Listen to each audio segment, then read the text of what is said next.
Hello everyone, welcome to the Hurry Up Tomorrow review from The Weeknd, probably his final album. I think this album is good.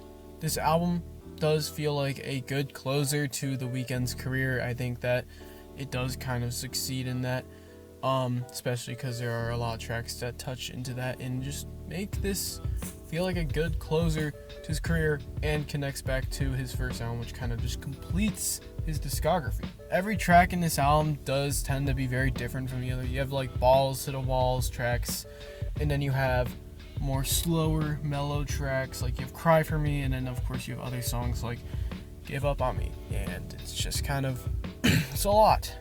There's a lot in this album.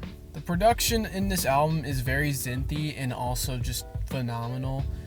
Throughout, the production just tends to be great, and when the production's not good, that's when it's doing a whole lot of nothing, which there is a whole lot of nothing in this album sometimes, but the vocals in this album are also amazing. Same with the features, all just great.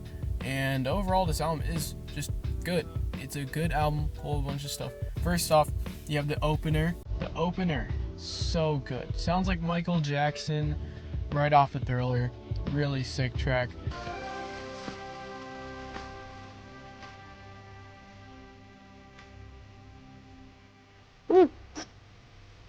Oh. Then you have the second track, Cry For Me. Amazing beat, amazing chorus. You can tell why this thing's blowing up. Sao Paulo is a great song. I don't know what to say. I just think I like it. I like it. That's what I'll say. I like it. Track 6 is cool and all. I think the instrumental is great, but it does kind of doze off and doesn't have the most direction, I'll say, but it's still good. The transition into 7 is crazy. Really, this kind of mid. Oh. Track 7, True Hearts, is so good. It's one of my favorite, probably my favorite song on the album. I don't think it's the best one. I think this track is really good. The production is insane. The chorus is phenomenal. If I were to describe this track in one word, it'd just be art. Now we transition into Opening Night, which is an insanely good small track. It's short, it's sweet, it's amazing. Sounds straight off of a Tame Impala album. Then we jump into track 9. It's a little more snoozy. Travis tries something different. I'm chill with it, but for the most part, the track is just kind of chill and more mellow. The 10th track is honestly really good. I'm not a big fan of chipmunk beats because I just think they sound not that good, but this one was done phenomenally because there are vocals in this beat that just work so well with such a lax beat. And I mean, the Weeknd's vocals as well, it just crazy. Future starts off kind of rough with this track, but he does end up kind of carrying himself here. The 11th track is very nice. First half is pretty epic, and the second half I really like. It's just chill, nice and mellow, and I do quite like that. So number 12, can't really say much. I think it's a chill, nice song, even though the opening to this song is kind of weak. We all know Timeless. This was the opening single. This track is phenomenal. I don't know what to say. I just think this track is phenomenal. The amount of things I would do to listen to Timeless for the first time again is, it's a lot, okay? Because this album, or that song, is just so good. The beat, the second I heard it, I went, this is a classic. I don't care what you say. Cardi does great on this track too. The switch ups from him is just so good. And then, of course, The Weeknd does great here. Though a little repetitive, this track is an absolute classic. Track 14, Niagara Falls, is a nice, great track with some amazing vocals and yet again a cool vocal-ish type beat that does really good because it has some gorgeous vocals. I mean, what can I say? This album just has a great mix of amazing beats and really good vocals. But we're about to enter the not so great territory. Can't say that about 15 though. 15 is actually pretty good. I think it's just a great track. Not much to say about it.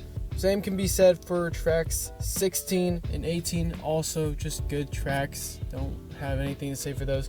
Then we enter 19 to 22. those 4 tracks. We can also throw in 17 if I wanted to. I would say all these tracks, those 5, are all mid. Okay, they are just, they're really annoying to get through because they're all very long and they're all pretty boring. They don't have too much substance to them. If there's one thing this album has, it's bangers. There are a lot of bangers in this album, just a ton.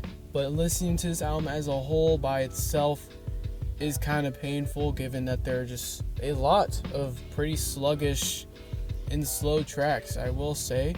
But doesn't take away from this album. This album is still, well, it does take away from the album, but this album is still great, still good, full of bangers, and honestly might have brought in some of the best songs of the year. But yeah, I would just say good album, lots of notable bangers. Sure, it has a very sluggish last third, but this album is very consistent before that and also offers a lot of amazing hits that I will be going back to for sure. As for the awards, the worst song on this album is Hurry Up Tomorrow, the self-titled closing track. It's got some emotional moments, but for the most part, this track is just so boring. It's the last track, so of course it's just going to be annoying to listen to it and be like, wow, this is also mid like everything before it was. The most underrated track is easily Opening Night.